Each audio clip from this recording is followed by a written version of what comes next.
To the rescue ang US Coast Guard sa bangkang yan sa gitna ng masungit na panahon sa Florida sa Amerika. Pilit na pinatalon sa dagat ang aso at kanyang amo. Natrap sila sa kasagsagan ng pananalasa ng Hurricane Helene. Ligtas silang naisakay sa helicopter at nasa mabuti ng kalagayan. Hindi bababa sa 6 ang naitalang patay sa hagupit ng Hurricane Helene na isa sa pinakamalakas na tumama sa kasaysayan ng Amerika. Nakataas ang tropical cyclone wind signal sa 3 lugar sa Luzon dahil sa bagyong Julian. Signal number 1 sa Cagayan, kabilang ang Babuyan Islands, northeastern portion ng Isabela at eastern portion ng Apayao. As of 11 p.m. bulletin, huling namataan ng Pag-asa ang sentro ng Tropical Depression 435 kilometers east ng Calayan, Cagayan. May lakas ng hangin na aabot sa 55 kilometers per hour, bugsong aabot sa 70 kilometers per hour. Patuloy ang pagkilos nito sa pa-south-southwestward sa bilis na 20 kilometers per hour.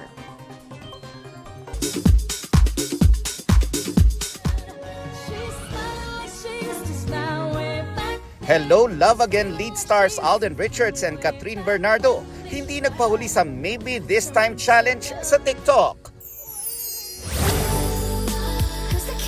Morning dance ni Pulang Araw star Sanya Lopez, mahigit 1 milyon na ang views sa TikTok.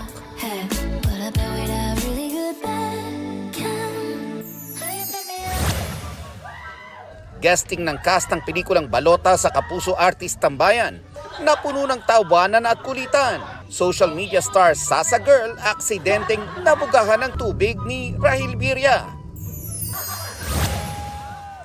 Kapuso global fashion icon na si Heart Evangelista, all glammed up sa Schiaparelli show sa Paris Fashion Week. Present din ang media personality na si Kylie Jenner. At Rosé ng Blackpink pumirma ng exclusive contract sa American label na Atlantic Records para sa kanyang solo music activities. Nelson Canlas nagbabalita para sa GMA Integrated News.